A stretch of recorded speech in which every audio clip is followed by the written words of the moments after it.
Hola Adrián, Hola, ¿cómo va? ¿qué tal? ¿Cómo estás? Bien, buenas tardes a todos. ¿Cómo andás, Adrián? Qué Bien, gusto tenerte acá con nosotros hoy. Gracias por venir.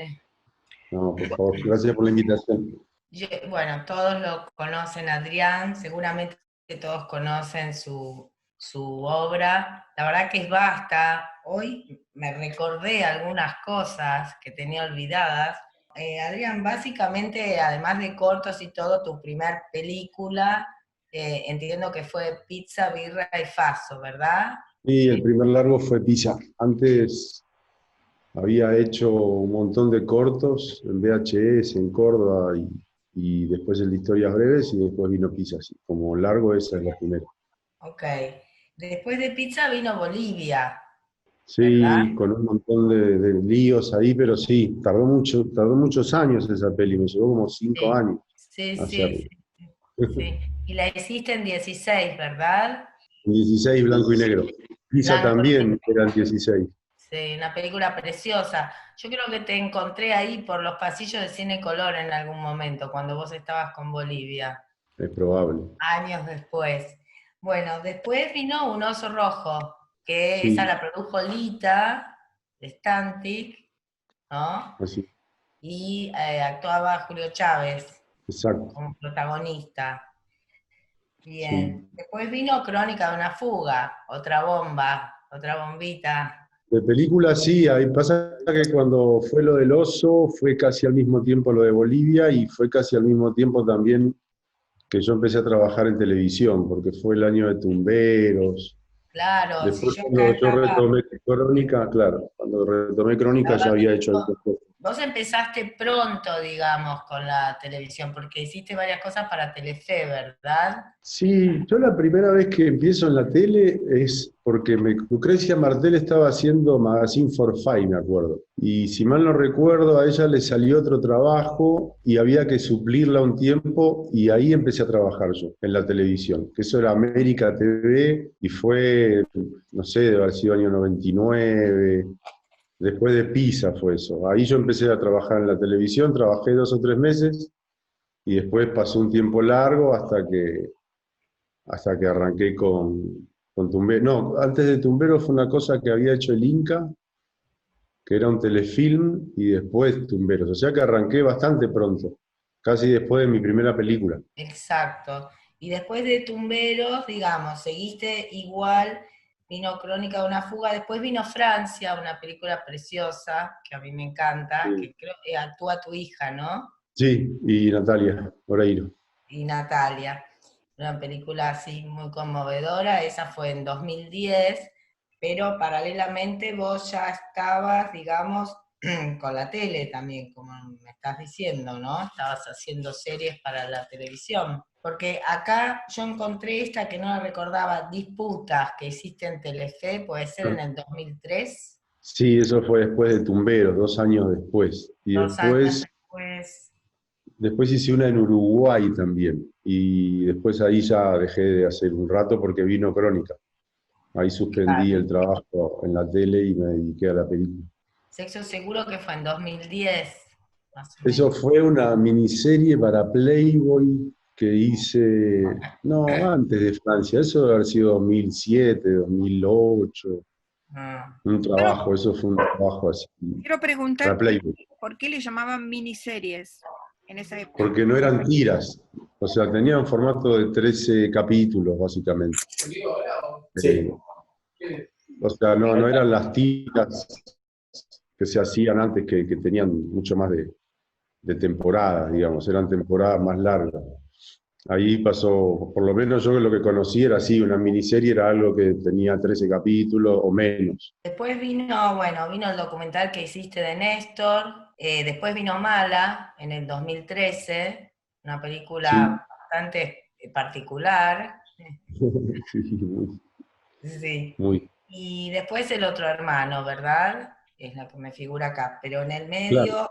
medio hiciste Sandro de América en el No, todo 18, eso fue ¿no? después, ¿eh? Todo eso fue después del otro hermano. El otro hermano ya tiene, debe ser 2015, el otro hermano, 2016, por ahí.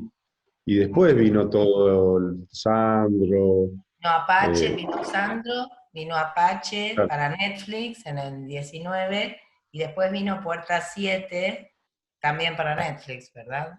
claro, sí. Sí, sí, sí, eso fue un trabajo por encargo de Polka y Apache fue lo anterior a eso. Y bueno, y nos salteamos el Marginal, que fue en 2016, que eso fue para la TV pública. Eso fue Pero para la esa televisión. la hiciste más como guionista, ¿verdad? No, yo hice toda, a ver, yo empecé a hacer todo, a escribir los guiones con Salmerón, que era el otro guionista, y a hacer la dirección completa.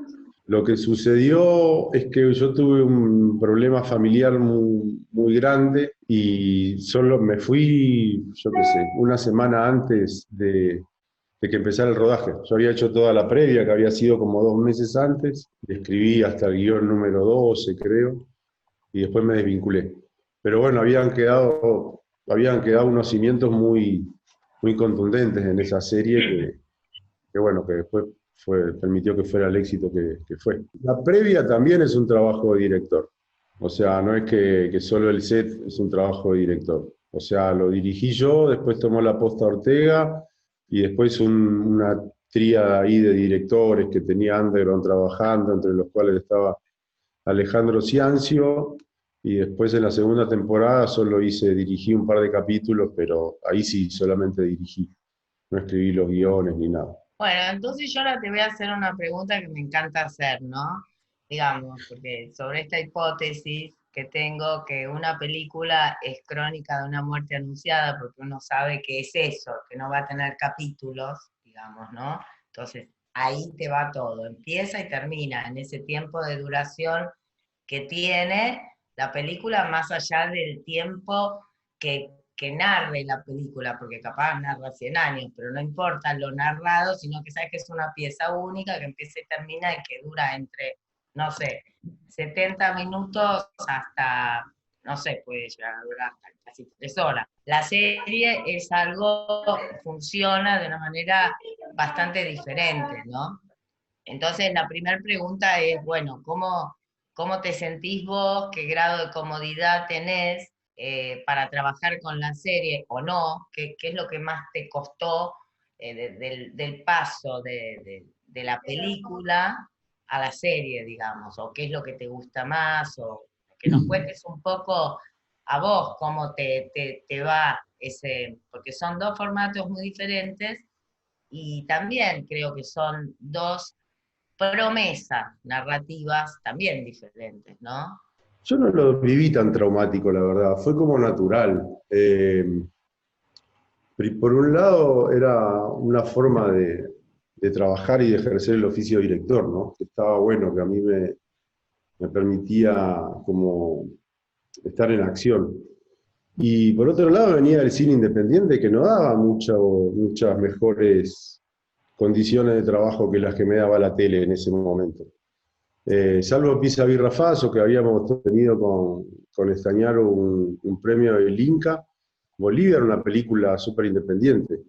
eh, que bueno, en esa época se podían hacer las películas de una manera más cooperativa con la gente y había películas que eran mucho más barata que ahora, todos de alguna u otra manera tenían una cámara, pero las condiciones de trabajo eran siempre urgentes, había poco tiempo, no había plata para hacer las cosas, y más o menos cuando a mí me llaman de la tele, desembarqué un poco en condiciones bastante similares, o sea que no me pareció traumático, es más, cuando yo trabajé en Tumberos, creo que trabajé en Tumberos más cómodo que en cualquiera de mis películas anteriores. O sea, más cómodo que en El Oso, más cómodo que en Bolivia, más cómodo que incluso Pisa Birra Faso, porque bueno, había una productora grande, había un canal de aire, la serie era exitosa, había una locación fantástica a disposición de la productora.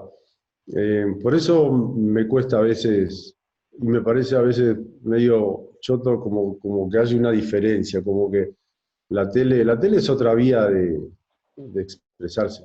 Y hasta ese momento nadie lo había visto así, creo yo, sino que se veía como con un lugar de prejuicio. Oh, la tele es una porquería, ahora todo el mundo consume tele. No es una porquería. Que han hecho una porquería de la tele es otra cosa. Entonces, me apareció ese espacio como de, no sé, como de mucha libertad también. El Magazine for Five, yo me acuerdo que si bien me daban unos guiones, ese presupuesto acotado hacía que vos tuvieras libertad. ¿Por qué? Porque te decían, hacelo como puedas. O en el caso de Tumberos, bueno, Tumberos era diferente, pero en el caso de las películas propias independientes, uno siempre terminaba haciendo lo mejor que podía, no lo que tenía en la cabeza, de alguna u otra manera. Entonces, no, la verdad que yo no lo viví de manera tan traumática. Sí, después la tele volvió un poco a dejar de tener esos espacios de libertad, se transformó en otra cosa, y bueno, y volví un poco al cine, pero hoy es medio como lo mismo, hasta las maneras de trabajar creo que son las mismas. Y con respecto al trabajo para las plataformas, digamos, ¿no? Porque un poco estamos haciendo un repaso de, bueno, la tele, el cine, la tele, las formas de trabajo, pero con respecto a ya meterte a hacer una serie para plataforma, ¿cuáles son si es que vos sentís que las hay, las diferencias en la forma de trabajo, en la forma creativa también, en fin, cómo lo viviste vos a ese cambio? Pasa que yo también cuando esto apareció, más o menos lo fui conociendo a medida que se gestaba, ¿no? Hay un montón, es diferente, es una manera muy diferente de la concepción artística, me parece a mí. Salvo que uno esté como acostumbrado a trabajar en esquemas que les sean cómodos y que eso les produzca de alguna manera la posibilidad de expresarse, ¿entendés? Una cosa es estar como contenido, que eso sí te ofrecen las plataformas, un montón de contención, pero por otro lado, también hay una dirección concreta, hay una búsqueda real. O sea, vos llevas una serie, esa serie tenés que explicar hasta de alguna u otra manera cómo va a funcionar esa serie, o cómo la vas a hacer, o a qué público va dirigido. Hay como un montón de consignas que también las tienen las películas comerciales o que también las tiene cualquier película, creo, que hacen bueno, que de alguna u otra manera haya un orden eh, que de repente, yo te digo, yo lo fui viviendo poco a poco, pero si lo hubiera vivido de golpe es muy difícil como venir del cine independiente o de darse las libertades que da el cine independiente o ciertos espacios en la tele y caer acá. Los streaming son grandes empresas, grandes productoras con grandes presupuestos, con espaldas enormes y obviamente con una exigencia también muy grande. O sea, nadie va a apostar a algo si no tienen ciertas exigencias. Y esas exigencias a veces son artísticas, a veces son como observaciones más de un productor y a veces también observaciones de un distribuidor, porque son ambas cosas ellos también. Eh, la verdad es que me parece que es un gran trabajo el que proponen los streaming, ¿no? Por eso, porque tienen una estructura muy sólida, porque está bueno trabajar de esa forma, porque también es la nueva forma de narrar, es una forma nueva que también se está ampliando, y yo creo que conforme eh, uno lleve un proyecto en el cual cree, o uno presente un proyecto en el cual cree, el espacio está. Lo que sí uno tiene que estar como más convencido hoy día, o explicar un poco más aquello que antes uno hacía como una película, que hacía una película y bueno, veremos qué pasa, veremos cómo le va en la taquilla, ojalá que la gente, si bien el riesgo ese siempre está en cualquier serie, por más que sea de un super streaming, hay como unos caminos que tratan de acorsetar la cosa para que eso para que quepa el menor riesgo posible dentro de ese trabajo. Pero así todo, si uno conoce la regla del juego, hay un montón de libertad para proponer, hay un trabajo, por lo menos en mi experiencia, la experiencia que yo tuve con las nuevas plataformas fue grata, la verdad. Sí hay que establecer un diálogo, porque del otro lado hay un montón de gente que necesita que uno, de alguna u otra manera, cuente qué es lo que va a hacer. pero por lo menos a mí no me pasó una bajada de línea de decir, bueno, quiero que cuentes esto no me gusta. Casi siempre las charlas artísticas que tuve con ellos, en el caso de Apache, por ejemplo, que es una serie que ellos compraron después de estar terminada, no fue una producción de ellos, y hubo toda una charla que yo tuve con ellos sobre el montaje. Y me acuerdo que me mandaban mails sugiriendo cambios, opinando, y siempre fue, por lo menos conmigo, de un enorme respeto eso. Y amén de que también eran realmente intercambios que estaban buenos, que del otro lado yo sentía que había gente que entendía de qué iba la serie o cuál era el rumbo que la serie quería tomar para, para sumar a eso. No eran sugerencias como para desnaturalizar el rumbo que tomaba la serie, si no, supongo que no lo hubieran ni comprado. Y la verdad es que esa fue mi experiencia, la primera experiencia que tuve con Netflix. Después había trabajado antes con la gente de HBO y con Turner, pero solo como director. Entonces yo ya trabajaba sobre un material que ya me venía de alguna u otra manera procesado por la productora o por la señal de streaming, por donde sea, ya eran guiones que a mí me llegaban y que yo tenía que trabajar como director. Que bueno, así fue como empecé mi experiencia en televisión para miniseries, digamos, para series en el exterior. Fue como director. Aunque en el caso de Apache yo ya tuve otros roles, tuve, no sé, la creación, el guión, ya era como un rol mucho más integral. Y la verdad es que ahí, cuando me tuve que enfrentar por primera vez a discusiones con gente de la plataforma que antes como director no tenía, la verdad es que a mí me resultó muy grato, no tuve censura. Si censura es tener intercambio con el otro de opiniones, me parece que no es precisamente eso. O sea, que es interesante porque, digamos, tanto Marcelo Piñeiro y Lucía Puenzo, que también están haciendo o hicieron la experiencia con las plataformas, comentaban lo mismo, que en ningún momento se sintieron encorsetados, que les permitieron trabajar creativamente muy bien, con intercambios y todo, con muchas exigencias que supone, bueno, que tenés un tanque atrás, viste, es una estructura muy grande, pero en todo momento les permitieron trabajar con libertad, viste. Si bien, pues en el caso de Lucía, contaba que a ella le dieron una idea que ella tenía que trabajar sobre esa idea, no era que esa era Claro. una idea que a ella se le ocurrió. El caso de Marcelo no, fue todavía más libre todavía, porque ellos lo llamaron para hacer algo a Marcelo, al final eso Marcelo no lo aceptó, hizo como una contrapropuesta a Netflix y armaron algo con Claudia Piñeiro juntos y a Netflix le gustó, ¿no? Entonces, pero digamos, lo que es muy bueno, creo, para nosotros es escuchar eh, esto de nuestros directores que están haciendo esta experiencia, porque hay un prejuicio grande con viste, con estas plataformas, y hay como un preconcepto, un prejuicio justamente de que, bueno, que no te dejan trabajar con mucha libertad, o que capaz, viste, que entras en una máquina de hacer chorizos, y realmente yo veo que no es para nada así, o sea, los directores que están haciendo la experiencia están muy, muy contentos con la experiencia. Hay un ¿Viste? poco de todo, como en todos lados, qué sé yo, depende de con quién te topes también. Yo me he topado con gente con la que no he llegado a acordar, pero nunca fue,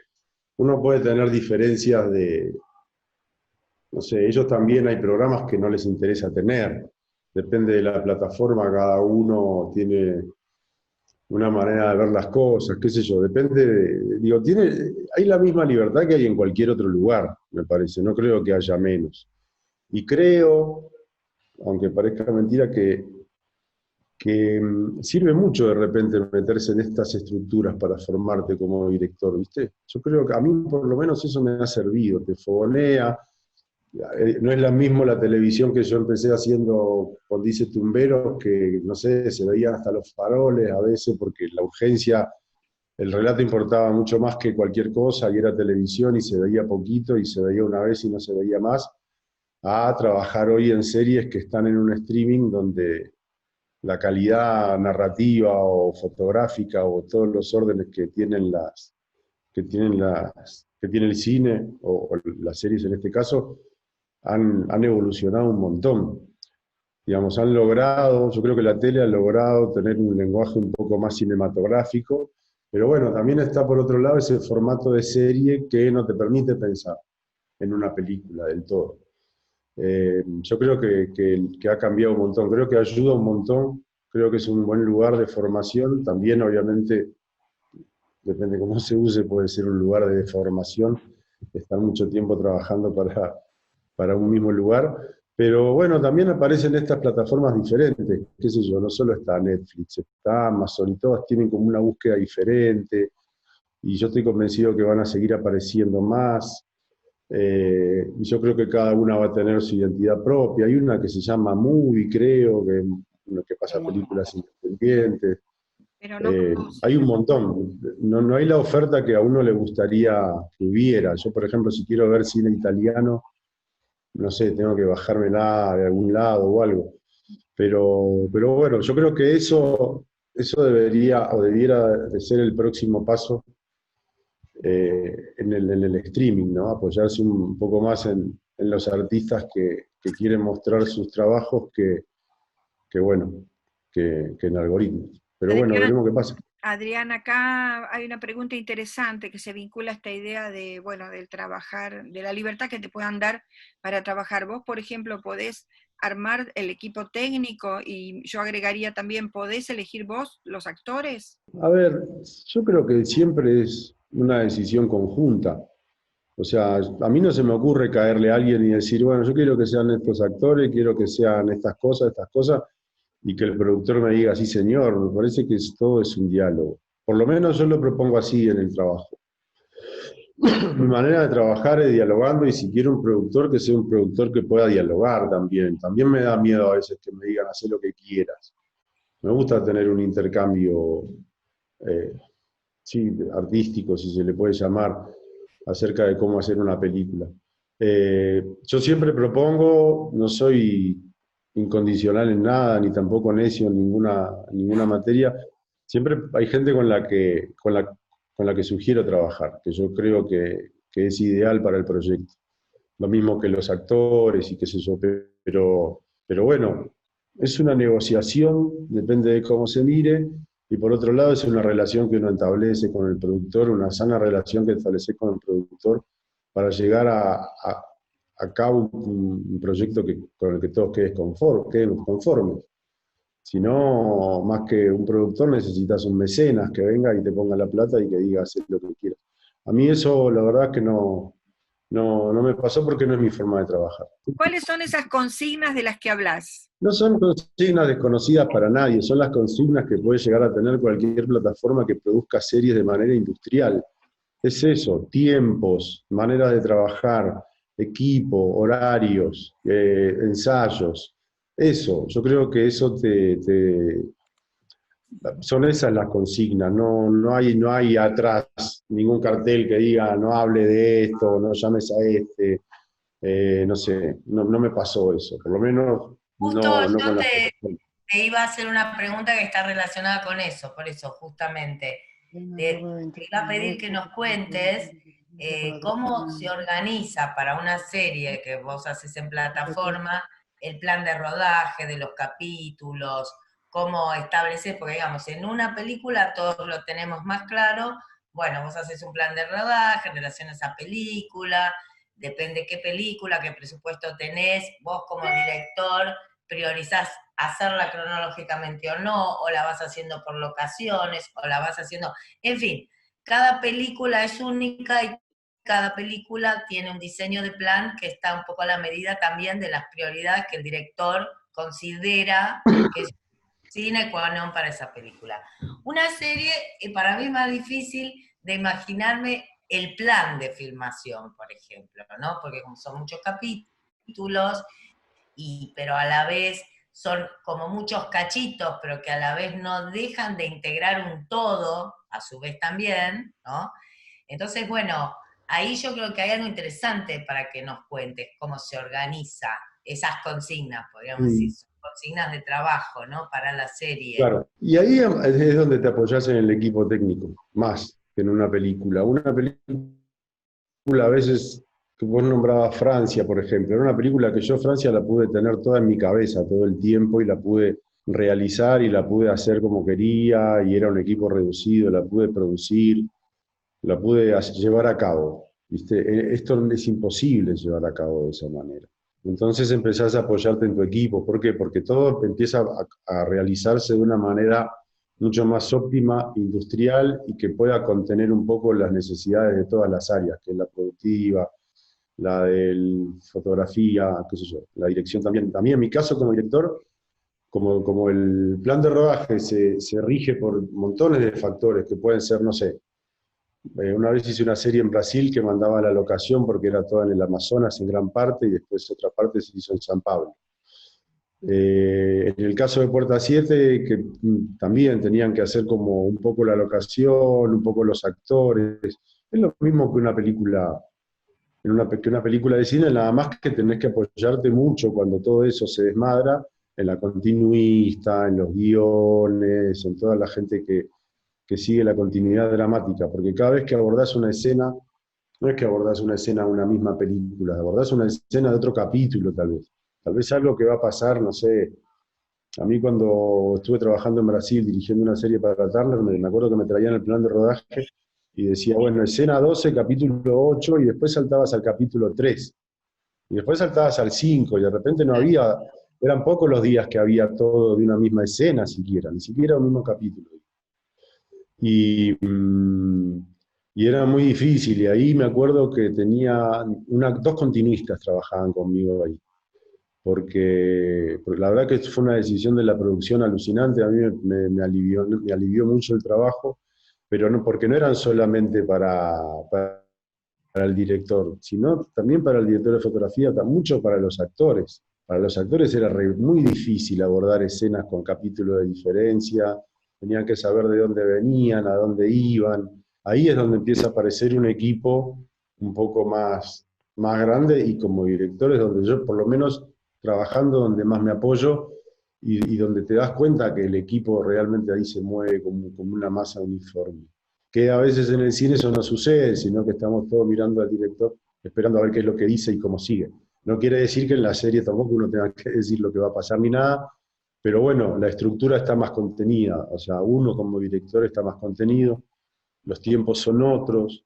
Por ejemplo, a mí me pasaba como un diseño de producción que trabajando afuera para Brasil, que era muy diferente al que era acá en Argentina, que ellos tenían como dos producciones funcionando al mismo tiempo, avanzaban sobre el...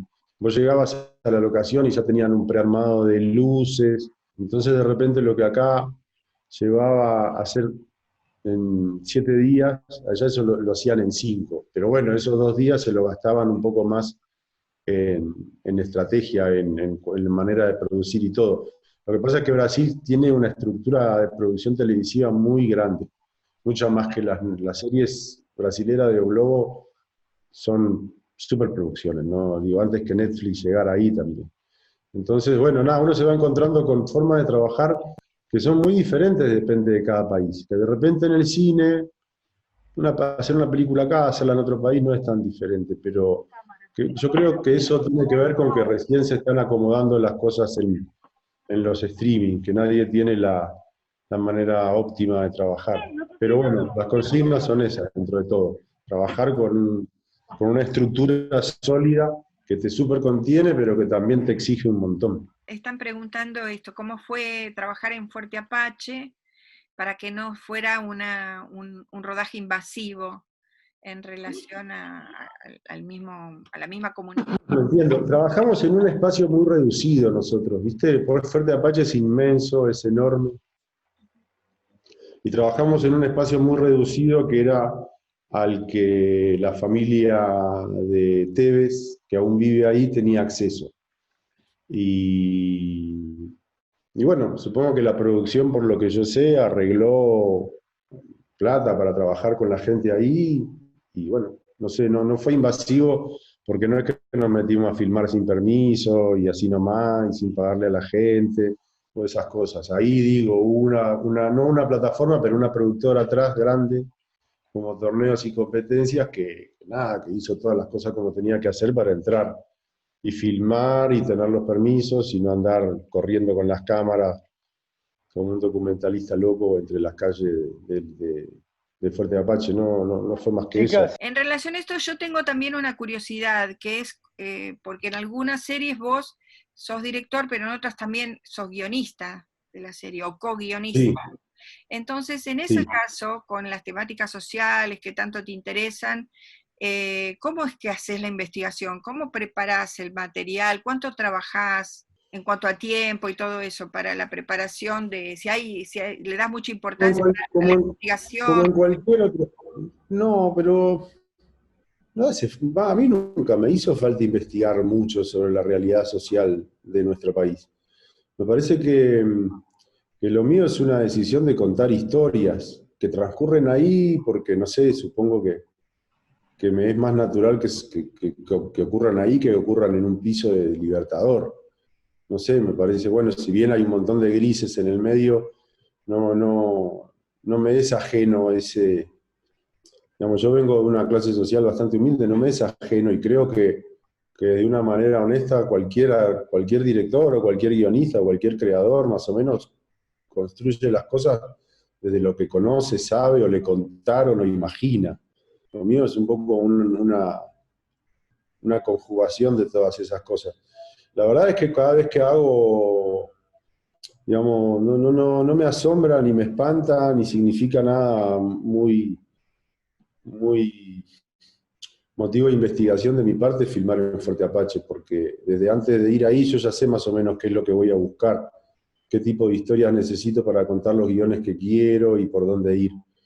Y después como lo abordo la verdad es que como cualquier producción de cualquier otra cosa, lo mismo que Puerta 7, lo mismo que Sandro, uno va a ver locaciones, ve las casas, junta gente, pide extras, la verdad es que no hay ninguna diferencia a la forma de estructurar. Sí me parece que, y con el mismo respeto que uno filma en cualquier otro lugar, me parece que no necesito hacer una investigación. Las investigaciones que hice habrá sido de, no sé, de andar en colectivo, de conocer un poco cómo es la vida en los barrios más humildes y qué sé yo, pero igual lo que se cuentan son historias, no son documentales solamente. Hay infinitas historias para contar ahí.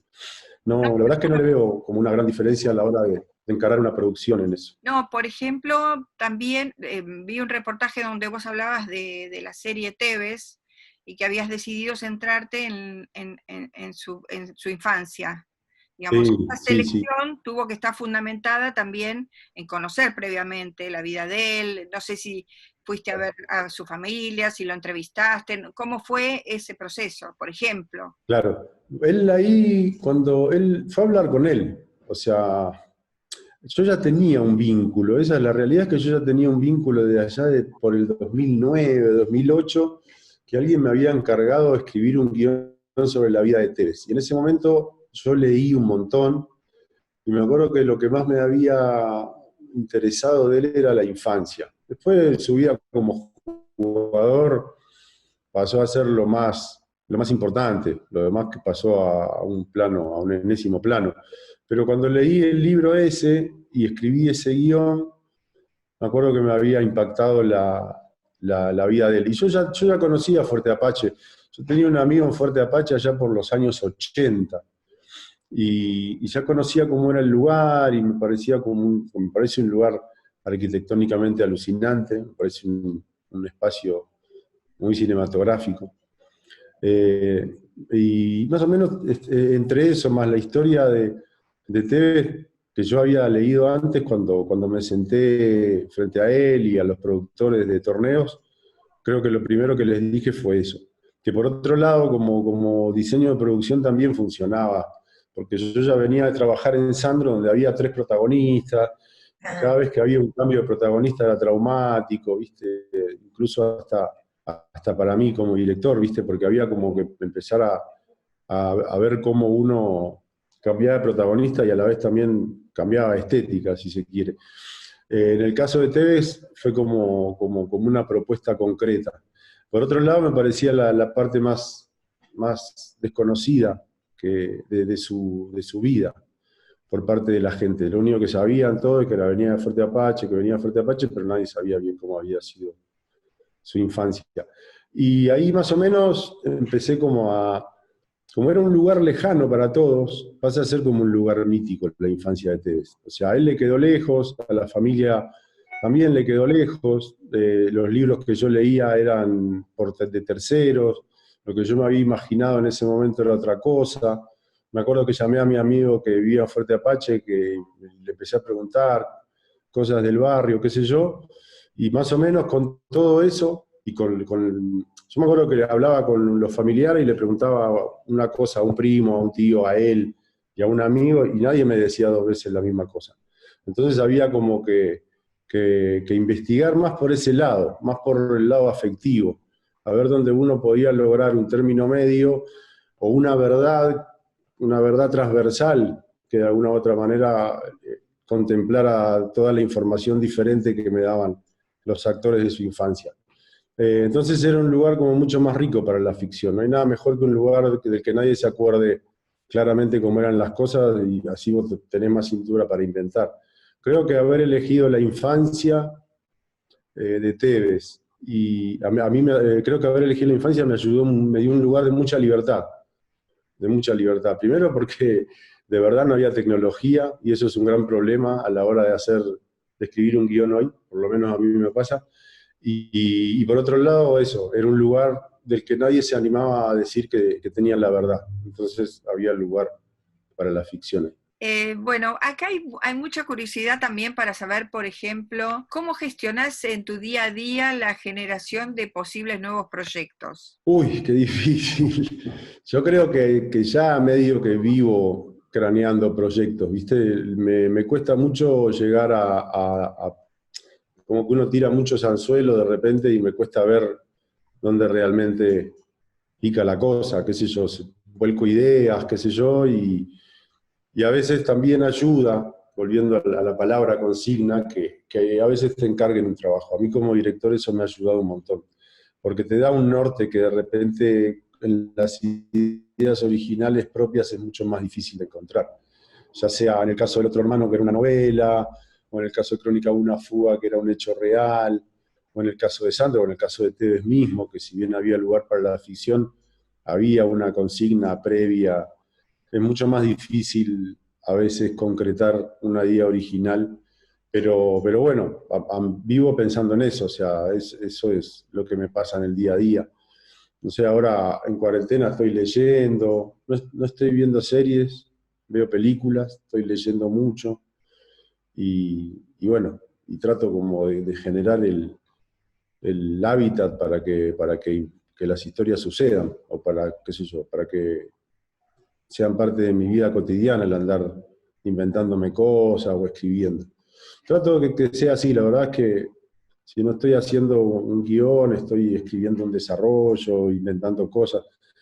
Y a veces cuando uno se da cuenta de que es por ahí, puede llevar un año eso, puede llevar mucho tiempo. Otra cosa que preguntan, que me parece interesante, ¿cómo seleccionás los actores? ¿Qué es lo que te lleva a vos a elegir un actor u otro?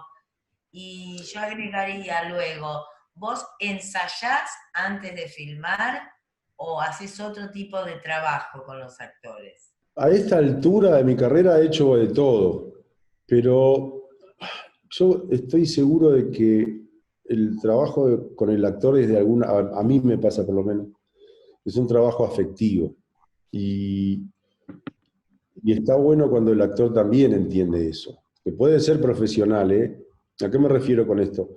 Es que yo necesito de alguna u otra manera tener una química con el actor o con la actriz o con quien fuere que va a estar frente ahí a la pantalla representando un personaje. A mí me cuesta mucho ver a alguien en una película y saber si está actuando bien o mal. No me refiero a que no pueda apreciar, perdón, me expresé mal, sí puedo, pero no me imagino si podría trabajar bien con esa persona o no hasta que no la conozco. Empiezo con una selección normal, qué sé yo, empiezo viendo fotos, casi siempre cuando veo un guión me imagino un physique du rol para cada personaje. O sea, mi primera impresión es eso, bueno, a este me lo imagino un flaco, me lo imagino vestido de esta manera, me lo imagino de esta edad, de este color de pelo, que vive en tal lado, empezás como en función de eso a imaginarte quiénes pueden ser, por physique du rol, los actores que uno necesita para la ficción. Ahí investigo en fotos y después de ahí recién paso a conocer a la persona físicamente. Y creo que a partir de ahí resuelvo. Y hay veces que me he juntado con actores y dije, pucha, no era el día para conocerlo. Mejor lo conozco de nuevo otro día. Y me ha ido bien. Y de repente me he ido con actores súper profesionales y de repente digo, pucha, siento que podría haber trabajado mejor si lograba un vínculo afectivo, tener algún tipo de química, que no sea solamente una cosa técnica o que no sea solamente una buena interpretación. Por ahí voy por ese lado. La verdad es que si tuviera que describirlo así, desglosarlo o ponerlo en papel o explicarlo mucho, creo que me terminaría como, en vez de aclarando, opacando la cosa. Así me manejo, trato de ver que me puedo llevar bien con esa persona. Eh, Entiendo como que hay un fanatismo de una idolatración por la relación entre Kinski y Herzog, pero yo no podría sostener eso de ninguna manera. Trato de llevarme lo mejor posible con el actor y sentir que del otro lado también hay una persona que me está dando lo mejor que puede. Y la verdad es que así me ha ido bien. Me he topado, gracias a Dios, la mayoría de las veces, la gran mayoría de las veces, con grandes actores dispuestos a dar un montón, ¿viste? Y ahí es donde yo creo que se termina de conjugar la actuación. Ni en el casting, ni en los ensayos, ni nada, sino en el momento de filmar. Ahí es cuando vos te das cuenta en por qué confiaste en esa persona.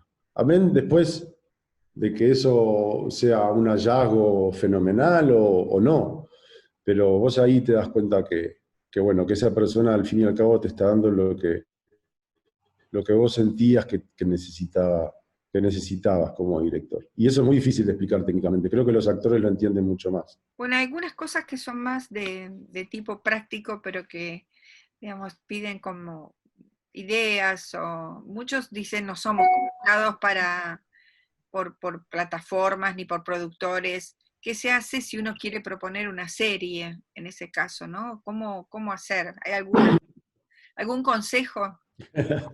Escribir algo que esté bueno, creo yo, y que uno confíe en eso. Creo que es eso, que es la confianza. Yo a veces veo que hay gente que escribe pensando a ver si al otro le va a gustar o a ver qué es lo que le gustaría a tal para llevarle algo, y creo que eso es como crónica de una muerte anunciada, como lo que decían ustedes recién. Me parece que eso es como empezar con la pata izquierda. Yo creo que las plataformas hoy están abiertas a contenidos, eso es real.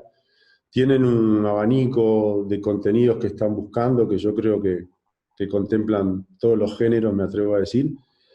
Y la verdad es que no hay nada mejor que alguien que esté dispuesto a recibir un proyecto. Me parece que es una oportunidad ante, por ejemplo, esta pandemia y la ausencia de un instituto de cine, como para presentar proyectos, ¿no? No solo está Netflix, sino, bueno, también están los de Amazon. Hay como varias plataformas desembarcando acá en la Argentina. Yo la verdad es que nunca presenté al día de hoy un proyecto. Siempre me convocaron, ya digo, como guionista director o como director a veces o como director integral y showrunner y todo eso. Aún no hice esa presentación porque aún siento que no tengo el proyecto como absolutamente dominado, ¿viste? Pero bueno, es cuestión de sentarse y trabajarlo y mandarlo, porque te escuchan. Yo por lo que sé, hay un montón de gente que ha mandado proyectos y los han entrevistado y han tenido la oportunidad explicar cómo son sus proyectos. Es una realidad que va a haber más trabajo una vez que todo esto termine. Y es una realidad también, como ya decía, que sirve mucho para entrenarse como director también. Creo que es eso, creo que es escribir. La verdad es que yo ni bien termine de escribir lo que tengo, lo primero que voy a hacer es llamar a esta gente para la que trabajé y mostrarles lo que tengo escrito a ver si les gusta. Pero no creo que haya secretos, ¿eh? No creo que ellos estén buscando precisamente una fórmula. Tienen una fórmula, no una fórmula, una forma de producir, pero yo no creo que tengan una forma de contenido, ¿viste? Sí, tienen su censura de repente, pero yo creo que eso lo tiene HBO, o el cable. Me acuerdo que cuando yo veía cable, había películas que las adaptaban al cable y le cortaban muchas escenas. Eso sucede al día de hoy, o sea, en cualquier cable, o sea, no solo sucede en el streaming. Entonces, a veces compran contenidos, como la otra vez me acuerdo que era Ninfómana de Lars von Trier, que no era la copia original, que le habían cortado. Sí, obviamente tienen un perfil, algunos streamings un poco más familiar que otros, si se quiere. Pero bueno, esos son espacios que hay que ocupar, ¿viste?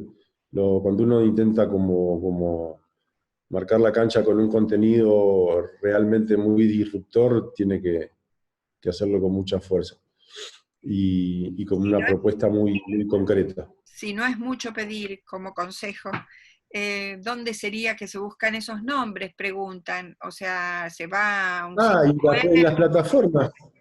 Mirá, por lo que yo sé, por lo que yo sé, son productoras las que tienen ese contacto. Las productoras, no sé, KS, Underground, Patagonic, son ellos quienes tienen esos contactos, pero es cuestión de ponerse en contacto. Yo no tengo ningún contacto, yo pondría en Google, Netflix, a quien enviarle proyectos y algo va a aparecer ahí. No, más hoy, digo, entiendo esas preguntas cuando no había internet, pero hoy me parece que es mucho más sencillo hacer llegar un proyecto. No hay una persona, porque aparte no se manejan así ellos. No es que hay un tipo al que mandarle. Son un grupo de personas, trabajan en bloque, trabajan en grupo, son un montón. O sea, trabajan de una manera corporativa. Son una corporación, de hecho. Entonces es como que no hay una persona a la que vos le vas a hablar, no hay alguien que tenga la posta, no hay nadie a quien guiñarle un ojo y que te dé el proyecto. Hay que hacer el camino que hacen todos, así como cuando uno hacía cine se metía e investigaba a ver qué fundación daba plata a películas independientes. Hoy hay que hacer lo mismo, pero con las plataformas. ¿Sabés lo que dijo una vez Sorín, Carlos Sorín, en una charla que vino a dar a DAC? Dijo algo muy lindo, que para él el mejor asistente es Google. Que no había nada que él necesitara saber que Google no se lo pudiera responder para hacer una preproducción, por ejemplo. Que él buscaba, porque él contaba, viste, él vive en el Remanso, hace ya muchos años. El Remanso son unos 70 y pico de kilómetros de acá, ¿no? Pasando Pilar. Entonces, un poco le preguntaban, bueno, pero vos cómo haces en la preproducción, por ejemplo, ¿te venís todos los días para Buenos Aires? No, yo en la preproducción hago todo, mi asistente es Google, hago todo por Google. Y realmente yo con el tiempo me fui dando cuenta que es inapreciable para eso Google, ¿no? Realmente decimos, es Google, con quién hablar, digamos. Es un tema está LinkedIn también, está LinkedIn, ese tipo de redes. Hoy es imposible no encontrar el buzón donde uno tiene que poner la carta. Después lo que haya dentro del sobre es tema de uno. Tendrías que armar un tutorial, Adrián. Para no estoy dando nada. Estaría bueno.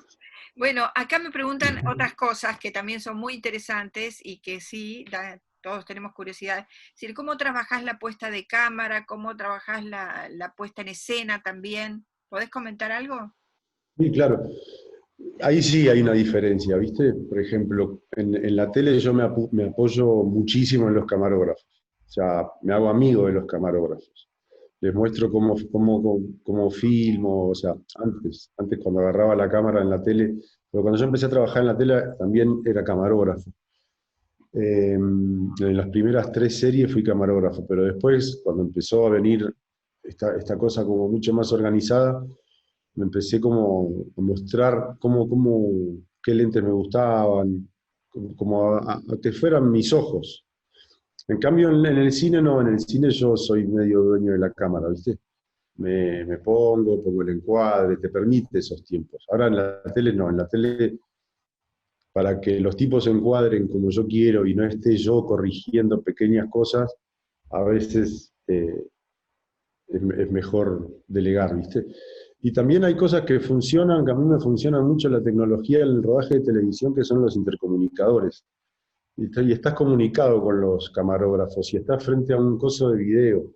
Eso es totalmente diferente, por lo menos a lo último que yo hice en cine, en El Otro Hermano. O sea, que nos comunicábamos medio a la poca distancia. A veces estás en espacios muy grandes y tener comunicación directa con los camarógrafos y vos estar viendo lo que cada camarógrafo encuadra y a la vez pedirle que cierre el plano, que cambie el lente o que se ponga en otro lugar, todo eso funciona en cómo se hacen las cosas hoy.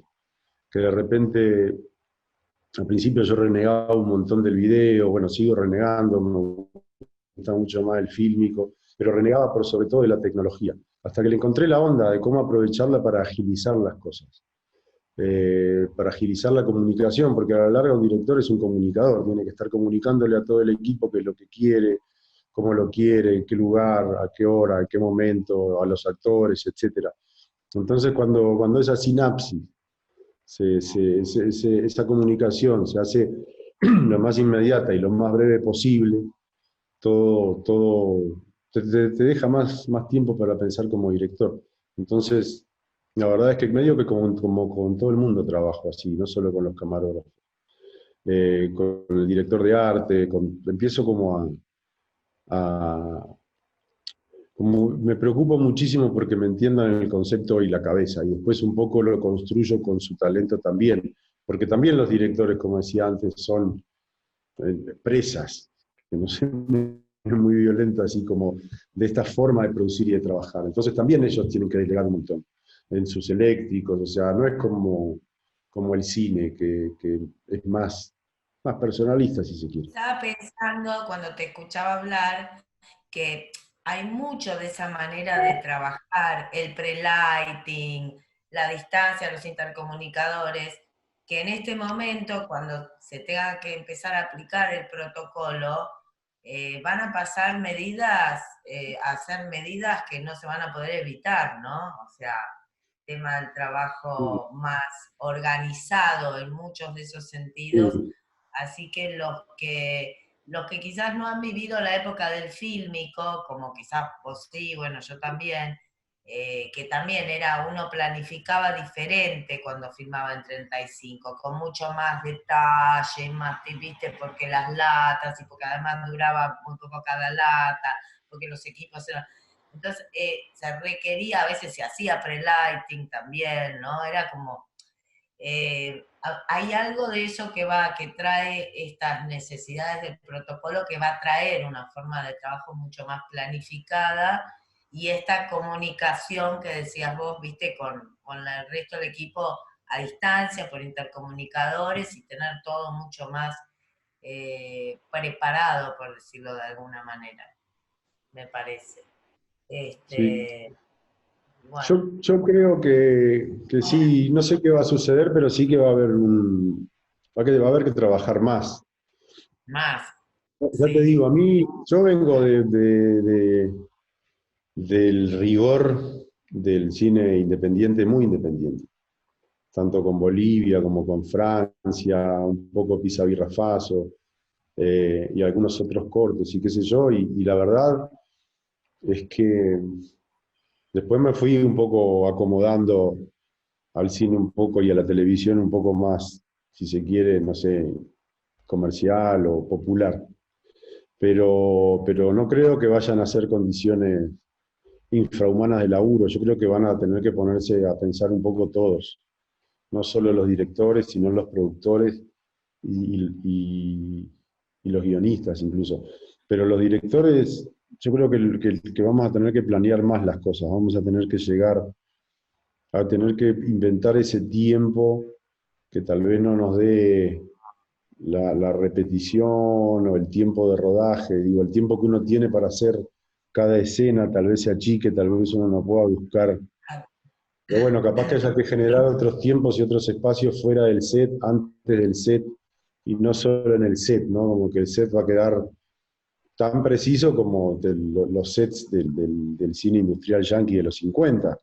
Uno Tal llegaba y cual. decía acción y después se iba, no había mucho más para hacer. Pero bueno, era una maquinaria. Yo creo que esa maquinaria no va a ser difícil de implementar. Yo creo que los equipos técnicos acá en la Argentina son súper profesionales y sé que va a ser un incordio para muchos de nosotros, pero creo que le vamos a tomar la velocidad rápido, pero bueno, también va a haber muchos impedimentos que van a hacer que nos tengamos que poner a pensar mucho más a la hora de llegar a un set, que ya la comodidad del video se va a ver como cercenada por otro tipo de limitaciones, ¿no? O sea, todo lo que la tecnología nos daba en un set, tal vez nos lo tenga que dar antes. Y nos puede dar todo eso antes, porque realmente yo veo que aparecieron formas incluso de abordar lo creativo y todo, que están muy buenas, que están empezando a pasar cosas que también están muy buenas. Digo, también yo le veo un Pero aspecto, no hay sé, algo bueno. no, hay algo que también es interesante, se vincula también con una pregunta y con algo que dijo Lucía el otro día. O sea, hay directores que trabajan, digamos, a partir de ver a los actores en el espacio, Claro. ¿no? Entonces, bueno, eso se va a modificar de Sí, alguna sí, sí, manera y es sí, sí. importante también, es algo, no sé si eso se puede reemplazar. No, ahí es donde se pierde un poco y ahí es donde uno empieza a usar más la experiencia que la percepción. ¿Viste lo que yo te decía respecto del vínculo con el actor? Es muy difícil el vínculo con el actor de manera virtual. Es muy difícil, o con la actriz, con quien fuere. O sea, eso es lo que la tecnología, yo creo que ahí va a repercutir, nos van a quedar cosas más tecnológicas. Va a ser mucho más difícil sensibilizar escapándole a los lugares comunes, ¿viste? O sea, que eso va a ser como mucho, va a ser un nuevo desafío, ¿no?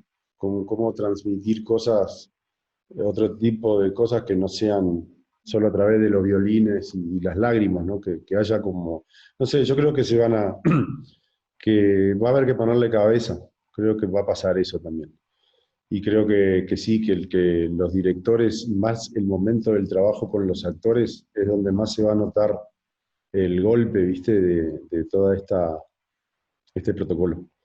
Pero bueno, supongo que va a pasar pronto y que nada, y que va a quedar en el anecdotario, porque todavía tenemos como, digo, toda esta experiencia que tuvimos estos años nos va a servir para cuando empecemos a filmar de nuevo y haya que tener todos esos cuidados. No solo cuidados sanitarios, sino cuidados con que las cosas queden bien y no andar excusándose con que no, con el protocolo no puedo filmar porque ya se sabe. Bueno, acá había una última que en realidad es más de estilo, llamémosle, pero tiene que ver con la crítica y dice, algunos críticos calificaron de extraordinaria película Un oso rojo como western urbano. Pregunta si estás de acuerdo con esa calificación o, bueno, en torno a esto, ¿no? Sí, era lo que quería hacer, era eso.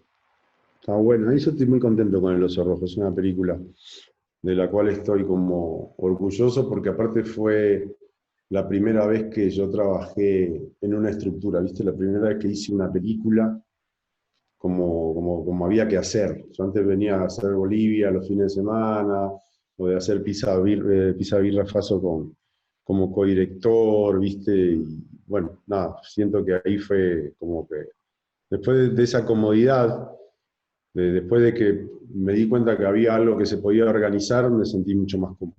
Bueno, Creo que Bueno, has respondido más o menos las inquietudes de todos los que... Más o menos, pero con creces. Sí, Muy bien. gracias, la verdad que... Muchas gracias, Adrián. Siempre bueno, gracias. Bueno, muchas gracias. Un saludo. Saludarlo, pueden abrir sus micrófonos y saludar. Chao, nos vemos. Corto. Chao, chao. Chao. Muchas gracias, un abrazo.